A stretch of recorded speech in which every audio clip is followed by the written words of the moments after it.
You know my VHS habit, my bad VHS habit? When I was a kid, the Super Mario Brothers Super Show was only really popular like before the 90s. It was late 80s. And I never really, I had like one or two on tape, but I almost, I always, like, I was always more nostalgic for it than I was actively a fan of it because it always kind of was from when I was younger. And it didn't really, the Super Show didn't really syndicate. You would see the Mario World one, you would see the Mario 3 one, but not really the Super Show.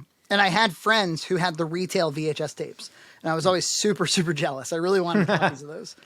And so I said, you know what, dude? Like while the mood is striking you, why don't you grab a few of these things before they go away forever? So, you know, I've got. Or they're sealed up in plexiglass, and you have to buy them off eBay. Nothing like that. I don't think I could find them if I wanted to. These were all released. Remember Kids Classics with 2Ks and Deke video. Yeah, Deck. Deke. You've got your King Mario of Camelot. Nice. Do you see it? Yeah, as the exposure. Do. You've got your, this is Princess I Shrunk the Marios. Look at that. I've got a few others here, but the one that really, for me, was kind of a white whale was Koopa Claus. Oh, that's perfect. Yeah. And the only way I could get Koopa Claus on my cursory look on eBay was if I bought a lot of VHSs. Did you buy a lot? Koopa Claus. So I bought but I wasn't super unhappy with what it came with because I got Lord of the Rings, the Ralph Bakshi. Oh, yeah. Nice. I got The Hobbit. Sure. I don't know what the fuck this is. Peach Boy with Sigourney Weaver. Oh, baby. Should I check that out? Yeah, let's pop it in. Good Boy. I don't know what Good Boy is. Well, looks like trash. It looks like, do you remember we read these to Gloria, the what do you call it? Critter books. You know, the critters? Oh, yeah. I remember those. I think this is fun. This is like going to a Savers online. Thomas and Friends. Look, this one's called Salty's Secret. Salty's Secret. Is that isn't there ones with like George Carlin in it? Yeah. Shining Time Station. Yeah, right. Oh, yeah. Oh, but so I got, I have a few other Marios here. I've got Mario's Movie Madness. You see that on DVD sometimes. There's like a magic carpet thing. But okay, here's something that you might not expect. What about Zelda? in gold cassette tapes. Those are beautiful. Come on. Beautiful. And you know what, like how these are not, you're not going to see a million of these. No. Anytime soon. Yeah, I like the Super Mario Super Show was part of my life. Right? I remember it was one of like before I went to school, like kindergarten, I would be babysat at somebody else's house and they would have Super Mario Super Show on. And that's why I told the story in one of my videos where seeing the Zelda cartoon on Fridays was such an event during that time. Oh, yeah. It's crazy. Yeah, because it was only on Fridays. They would be like, hey, this is where Zelda lives on Fridays. And it was much cooler. Fridays have always been cool since then. And there was only like, for that reason, there was only like 13 Zeldas. Yeah. And there was, 100 Super Shows or something, 60 Super Shows. Do you remember Ganon, the pig-nosed Ganon in that one, in the show? Everybody remembers Excuse Me, Princess, right? That's the big meme. Or in our case, Beavis doing the voice of...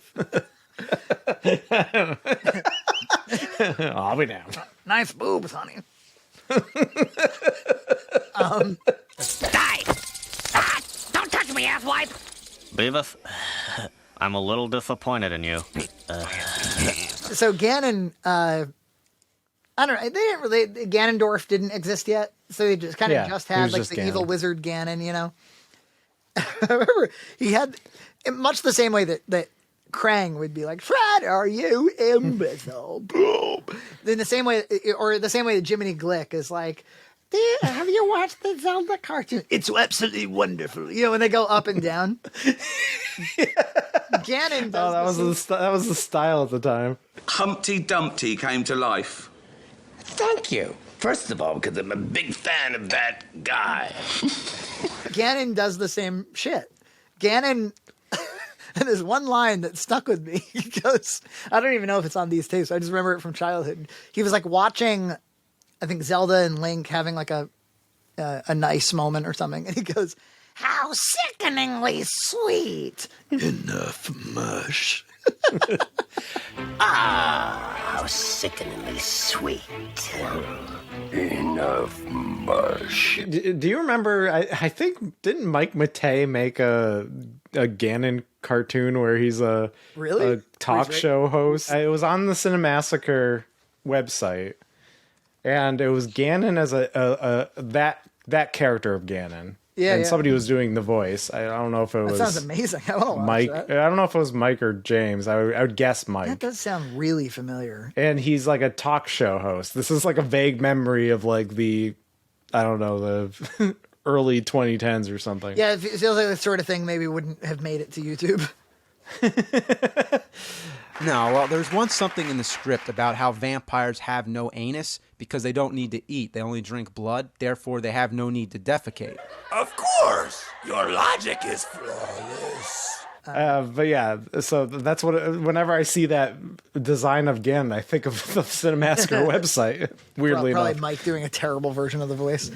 yeah, it's very tedious if I remember correctly. Yeah, not much like somebody the other day was telling me they were trying to explain why like Mike's Inspector Gadget video is way funnier, like as a piece of comedy over like a modern AVGN episode or something. Because it all comes down to like what's the intent of the artist. in Mike's case, like he's really going for it. I just want to say that wasn't the end of my VHS purchases. Okay. Hopefully this will be. I then remembered that, like, Goosebumps is one of those shows that I think they've released the complete collection on DVD, like in other regions, but not here in the States. You got to buy your own DVDs. And I was like, there was nothing quite like a Goosebumps VHS because they came in the Disney clamshell style. Oh yeah, And that's the one premium. I had two, and so I've rebought them because I threw them out back in the day. One is, of course, The Haunted Mask, the famed pilot. This is a great piece of children's horror. I just want to say, it's like a really, really good. It's super Canadian, and I remember the Canadians were pumping out all sorts. It wasn't Are You Afraid of the Dark? That was Canadian too. Yeah, Hayden Christensen is in one of these episodes, by the way. Is the main character in one of them. Oh hey. Like sad. Deeply sorry, master. I think we might have overcorrected on the Hayden Christensen. He's actually great. He's actually not. Haunted Mask 2. This is a very interesting one. One of the bullies from Haunted Mask 1 becomes the good guy, the protagonist, I should say. Whoa. Gloria hasn't watched the Haunted Mask episodes, but she found out that like it's about putting on a mask and not being able to take it off. Freaked her the fuck out. Had to completely reverse engineer. Yeah, I'm not showing my kid any of those things. Yeah, way too like satanic, right? A Night in Terror Tower. You can tell what happened with this particular book. I read all the books as a kid. I think what happened was, they come up with the concept. They're going to go into this medieval tower, this torture chamber, whatever. And then like R.L. Stine runs out of steam. He doesn't know what he's doing with the concept. It's like Loki. And then he invented this terribly convoluted thing about like how the main characters are actually a prince and princess out of time, and they've traveled through time, and like it gets wicked trippy. I love it. Oh, aren't they censoring all the old Goosebumps books? Like they're taking out like fat and like you can't call kids fat anymore. I thought that was Roald Dahl, but maybe. No, I think they're doing it with Goosebumps too. They're reissuing it. And they're like, I think they're like being more sensitive to fat and Well, I'll keep my originals. yeah. Roald Dahl is weird too because the fun is that it's kind of mean. Yeah, it's actually. I think it's probably what the kid. At least when I was a kid, it was it was like slightly more edgy literature. Roald Dahl, the edgelord.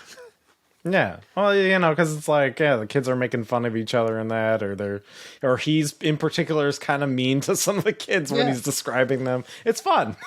Yeah, it's a little cruel, but it's fun. It's mean and it's good. It's good. I only want things the way I had them. I got these. What is it? The Werewolf of Fever Swamp and Stay Out of the Basement.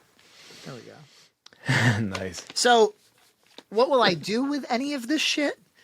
other than clutter my house, at strategic times of the year, I will play it in the background on my little TV. That's what I will do. I could see like during Halloween or something, Exactly. you pop it in. Or Easter, I'll put on Stay Out of the Basement. Stay in the basement. The Easter Bunny will get you.